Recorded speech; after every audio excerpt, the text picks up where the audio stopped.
Second application of Gauss law के बारे में। इससे पहले लेक्चर में हम लोगों ने बात की थी first application of Gauss law. Second application of Gauss law क्या है? Electric field due to an infinite charged plane sheet. अनंत लंबाई की आवेशित प्लेन शीट के कारण बनने वाला इलेक्ट्रिक फील्ड कितना होगा? तो हम देखते हैं कि एक इनफाइनाइट लेंथ की एक प्लेन शीट जो कि ये है, हमने कंसीडर की है। अब इसका एरिया कितना है? ए। अब यहाँ पर हम देखते हैं क्योंकि हमें गॉस लॉ का यूज़ करना है और गॉस लॉ वहीं अप्लीकेबल होता है जहाँ पर क्लोज सरफेस होता है। तो यहाँ हमने इसके अंदर एक क्लोज्ड सरफेस मान लिया, ठीक है। अब चार्ज जो है सिर्फ और सिर्फ इस सरफेस के अंदर है, चार्ज सिर्फ और सिर्फ इतने पार्ट में है। तो यहाँ से इलेक्ट्रिक फील्ड इस डायरेक्शन में बनेगा और इस डायरेक्शन में बनेगा। तो यहाँ से ये एक क्लोज्ड सिलेंड्रिकल सेल हो गया, ये गॉसियन सरफेस हो गया, Gaussian surface of cylindrical shell, and इस डायरेक्शन में गॉसियन सरफेस ये हो गया सिलेंड्रिकल फॉर्म में। तो यहाँ से जो इलेक्ट्रिक फील्ड बनेगा वो इस डायरेक्शन में बनेगा और इलेक्ट्रिक फील्ड इस डायरेक्शन में बनेगा। इससे इस डायरेक्शन में इलेक्ट्रिक फील्ड नहीं बनेगा क्योंकि यहाँ पर जो प्लेन शीट रखी हुई है वो इस तरीके से रखी हुई है। तो इसके इस डायरेक्शन में बनेगा इलेक्ट्रिक फील्ड और अपोजिट डायरेक्शन में इस डायरेक्शन में इलेक्ट्रिक फील्ड बनेगा। तो ऊपर की साइड और नीचे की साइड इलेक्ट्रिक फील्ड नहीं बनेगा। तो यहाँ से हम देखते हैं जैसे कि हमने फर्स्ट एप्लीकेशन में बात की थी, तो वहाँ हमें जो मिल रहा था इलेक्ट्रिक फील्ड वो कवर्ड एरिया से मिल रहा था और क्रॉस सेक्शन एरिया से इलेक्ट्रिक फील्ड नहीं मिल रहा था। But plane sheet infinite plane sheet की होने की वजह से यहाँ जो हमें इलेक्ट्रिक फील्ड मिल रहा है वो क्रॉस सेक्शन एरिया पे इलेक्ट्रिक फील्ड मिल रहा है, बट कवर्ड एरिया पे इलेक्ट्रिक फील्ड नहीं मिल रहा है। तो यहाँ पे अगर यहाँ से हम ऑब्जर्व करें तो यहाँ हमें दिखाई देता है कि यहाँ जो एरिया की डायरेक्शन है वो ये है, यहाँ जो एरिया की डायरेक्शन है वो ये है इस कवर्ड पार्ट की, और यहाँ जो इलेक्ट्रिक फील्ड बन रहा है वो इस डायरेक्शन में बन रहा है। तो यहाँ एंगल कितना हो जाएगा? 90 डिग्री। तो 90 डिग्री जहाँ एंगल होता है वहाँ इलेक्ट्रिक फ्लक्स 0 होता है। अब यहाँ इस क्रॉस सेक्शन एरिया की बात करें तो यहाँ इलेक्ट्रिक फील्ड भी इस डायरेक्शन में है और यहाँ से अगर ऑब्जर्व करें तो इसका एरिया भी हमें कहाँ? इस डायरेक्शन में मिल जाएगा। इसका एरिया कहाँ है? इस डायरेक्शन में। इसी तरह से यहाँ पर भी यहाँ इलेक्ट्रिक फील्ड बनना है इस डायरेक्शन में और इसका क्रॉस सेक्शन का एरिया भी जो है वो इस डायरेक्शन में है। तो यहाँ हमें इस पॉइंट पे इलेक्ट्रिक फील्ड मिलेगा और इस पॉइंट पे इलेक्ट्रिक फील्ड मिलेगा, बट इस पार्ट में इलेक्ट्रिक फील्ड नहीं बनेगा, कवर्ड पार्ट में इलेक्ट्रिक फील्ड नहीं बनेगा। तो आइए देखते हैं कि इलेक्ट्रिक फ्लक्स होता क्या है। अच्छा, वहाँ पे चार्ज की बात की थी, वहाँ लाइन चार्ज था और यहाँ चार्ज कैसा है? Per unit area. वहाँ चार्ज था पर यूनिट लेंथ। तो यहाँ से अगर सरफेस चार्ज डेंसिटी की बात करें, सरफेस चार्ज डेंसिटी की बात करें, माना कि सरफेस चार्ज डेंसिटी इसकी कितनी है? यहाँ लिखा हुआ है let an infinite plane sheet of charge density sigma. इस इनफाइनाइट लेंथ की प्लेन शीट की जो सरफेस चार्ज डेंसिटी है वो कितनी है? सिग्मा है, एंड एरिया ए, और एरिया इसका कितना है? ए। तो surface charge density sigma is equal to क्या हो जाएगा? Total charge upon area. तो क्यू अपॉन ए निकल के आएगा और यहाँ से अगर चार्ज फाइंड आउट करें तो चार्ज इज इक्वल टू निकल के आएगा surface charge density sigma into area A. तो ये टोटल चार्ज निकल कर आ जाएगा Q is equal to sigma into A. Now flux integral E D A. अब यहाँ दो क्रॉस सेक्शन एरिया होने की वजह से इलेक्ट्रिक फ्लक्स कितना हो जाएगा? Phi is equal to integral E dot D A plus integral E dot D A, कि इलेक्ट्रिक फ्लक्स यहाँ बनेगा और इलेक्ट्रिक फ्लक्स यहाँ बनेगा। दोनों के बीच एंगल कैसा है? 0। यहाँ भी एंगल 0। तो यहाँ phi is equal to integral E dot D A, इसको हम लिख सकते हैं क्या? E integral D A plus E integral D A, यानी कि फाई इज इक्वल टू हो जाएगा ई डी ए का इंटीग्रेशन ए प्लस ई डी ए का इंटीग्रेशन ए, यानी कि टोटल जो फ्लक्स बनेगा वो 2E ए हो जाएगा। और according to Gauss law electric flux क्या होता है, क्यू अपॉन एप्सिलॉन नॉट। तो यहाँ से फाई की वैल्यू कितनी हो जाएगी, Q upon epsilon not is equal to 2E A. यहाँ से इलेक्ट्रिक फील्ड कैलकुलेट करें तो इलेक्ट्रिक फील्ड कितना हो जाएगा, 2A कहाँ चला जाएगा, एप्सिलॉन नॉट के मल्टीपल में चला जाएगा। तो यहाँ से E इज इक्वल टू हो जाएगा Q upon 2A epsilon not. Q क्या है, चार्ज, और चार्ज कैसा डिस्ट्रीब्यूट है यहाँ पर यूनिट एरिया। तो यहाँ से surface charge density sigma is equal to Q upon A, और यहाँ से Q निकल के आया था सिग्मा इंटू ए। तो यहाँ से कितना हो जाएगा, Q की जगह रखेंगे sigma into A upon 2A epsilon naught. A से ए कैंसिल हो जाएगा, तो फाइनली जो हमें इलेक्ट्रिक फील्ड मिलेगा प्लेन शीट के कारण वो कितना हो जाएगा, sigma upon 2 epsilon naught, where sigma is the surface charge density. तो इनफाइनाइट चार्ज प्लेन शीट के कारण बनने वाला इलेक्ट्रिक फील्ड कितना हो जाएगा, E is equal to sigma upon 2 epsilon not.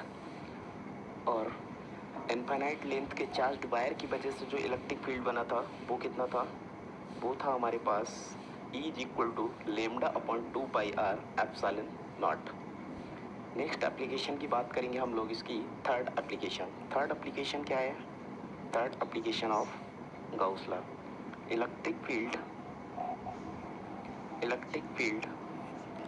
Due to N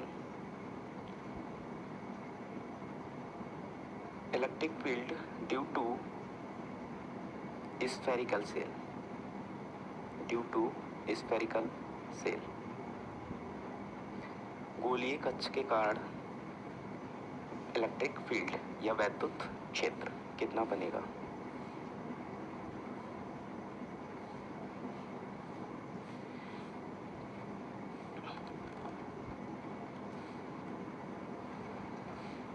ये है कोई स्फेरिकल सेल, ये जो ब्लैक कलर की दिख रही है ये है एक स्फेरिकल सेल, जिसके पूरी सरफेस पर क्या है, चार्ज डिस्ट्रीब्यूट है। इस पूरी सरफेस के बाहर क्या है, चार्ज डिस्ट्रीब्यूट है। But inside a spherical cell charge is 0। इस सरफेस के अंदर कोई चार्ज नहीं है, बट इस सरफेस के ऊपर या आउटसाइड चार्ज है। जो भी चार्ज डिस्ट्रीब्यूट है वो इस पूरी सरफेस के ऊपर है, इसके इनसाइड कोई भी चार्ज नहीं है। Let a spherical cell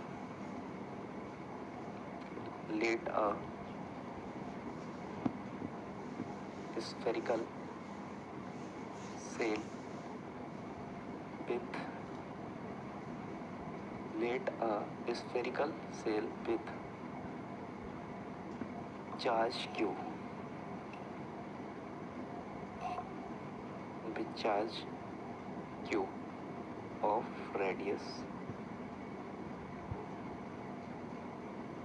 r, capital R। एक स्फेरिकल सेल है जिसके ऊपर चार्ज Q डिस्ट्रीब्यूट है और जिसकी रेडियस कितनी है, कैपिटल R है। तो इसमें हम 3 पॉइंट कंसीडर करेंगे। एक बार हम इसकी सरफेस पर देखेंगे कि इसकी सरफेस पर इलेक्ट्रिक फील्ड कितना बनेगा, एक बार इस सरफेस के बाहर इलेक्ट्रिक फील्ड कितना बनेगा, और इस सरफेस के इनसाइड इलेक्ट्रिक फील्ड कितना बनेगा। तो फर्स्ट पॉइंट,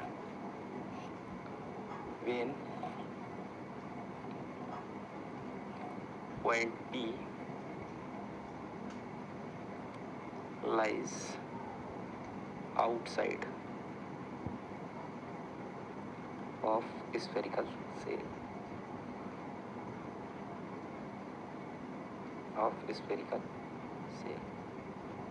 जब बिंदु P इस स्फेरिकल सेल के कहीं बाहर उपस्थित है, मान लिया मैंने कि यहाँ से R डिस्टेंस पर कोई पॉइंट P है जहाँ पर हमें इलेक्ट्रिक फील्ड क्या करना है, कैलकुलेट करना है। तो यहाँ when point P lies outside of spherical shell then flux through it,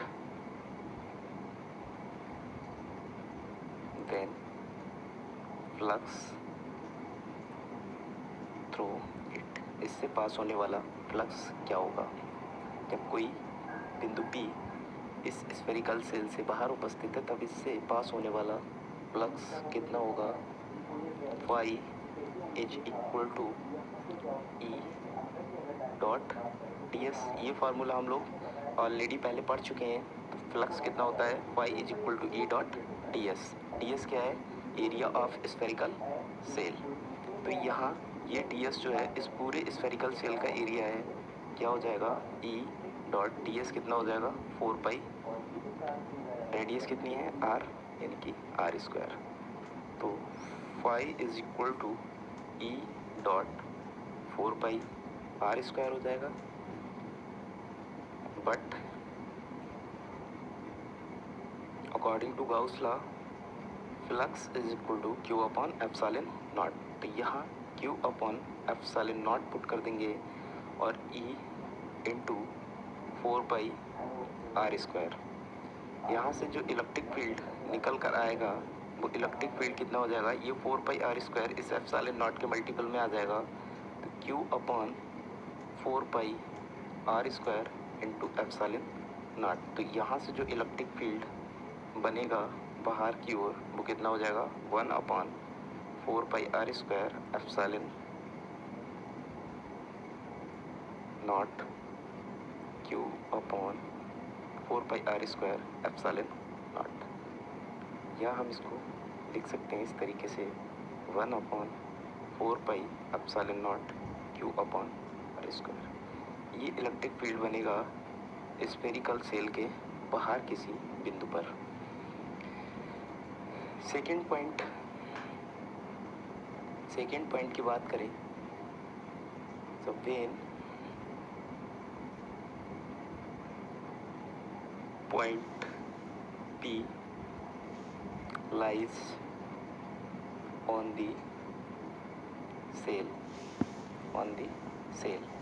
अब क्या है, कोई बिंदु P इस स्फेरिकल सेल के ऊपर है और जहाँ पर हमें इलेक्ट्रिक फील्ड कैलकुलेट करना है। माना मैंने बिंदु P इस सरफेस के ऊपर है यहाँ, और यहाँ पे हमें क्या निकालना है, इलेक्ट्रिक फील्ड निकालना है कि कितना बनेगा। अब यहाँ पे इलेक्ट्रिक फील्ड होगा, क्यों, क्योंकि ये कहाँ, इसकी सरफेस पर चार्ज डिस्ट्रीब्यूट है। इस स्फेरिकल सेल की सरफेस पर क्या है, चार्ज डिस्ट्रीब्यूट है। तो when point P lies on the cell then flux through it, तब इससे पास होने वाला फ्लक्स कितना होगा, phi is equal to E dot D S. E कितना है, इलेक्ट्रिक फील्ड, डी एस कितना है, एरिया ऑफ स्फेरिकल सेल यानी कि 4 पाई आर स्क्वायर, और आर कितना है, इसकी रेडियस कितनी है, कैपिटल आर। तो यहाँ से क्या हो जाएगा, 4 पाई आर स्क्वायर। अब यहाँ फाई क्या है, इलेक्ट्रिक फ्लक्स, और इलेक्ट्रिक फ्लक्स कितना होता है, Q upon epsilon not. Q upon epsilon not is equal to E into 4 pi R square. यहाँ से इलेक्ट्रिक फील्ड कितना हो जाएगा, E is equal to Q upon 4 pi R square into epsilon not. या हम इसको लिख सकते हैं E is equal to 1 upon 4 pi epsilon not into Q upon R square. ये इलेक्ट्रिक फील्ड निकल कर आएगा कहाँ पर, ऑन दी सेल, सरफेस की ऊपर किसी भी बिंदु पर बनने वाला इलेक्ट्रिक फील्ड कितना होगा, E is equal to 1 upon 4 pi epsilon not Q upon R square.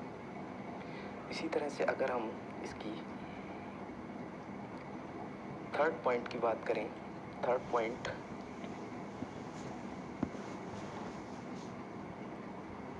When point P lies inside the cell। कोई बिंदु P कहाँ पर उपस्थित है? इस स्फेरिकल सेल के अंदर। मान लिया मैंने कि r डैश रेडियस लेकर एक गोला बनाया। इस बिंदु P पर हमें इलेक्ट्रिक फील्ड कैलकुलेट करना है कि कितना बनेगा। अब पहले ही हम बता चुके हैं कि जो स्फेरिकल सेल है, चार्ज जो है वो इस स्फेरिकल सेल के ऊपर डिस्ट्रीब्यूट है, इनसाइड कोई भी चार्ज नहीं है। आउटसाइड चार्ज है, बट इस स्फेरिकल सेल के इनसाइड कोई भी चार्ज नहीं है। तब क्या होगा? इलेक्ट्रिक फील्ड कितना होता है? E is equal to 1/4πε0 Q upon R square. Q क्या है? चार्ज, और charge inside the cell is zero, यानी कि Q इज इक्वल टू क्या है यहाँ पर? Zero. Q equal to zero है, तो यहाँ इलेक्ट्रिक फील्ड कितना हो जाएगा? 1/4πε0 जीरो अपॉन आर स्क्वायर, और जीरो से इस पूरी टर्म को मल्टीप्लाई करेंगे तो कितना हो जाएगा? जीरो, यानी कि inside the spherical shell electric field is zero. इस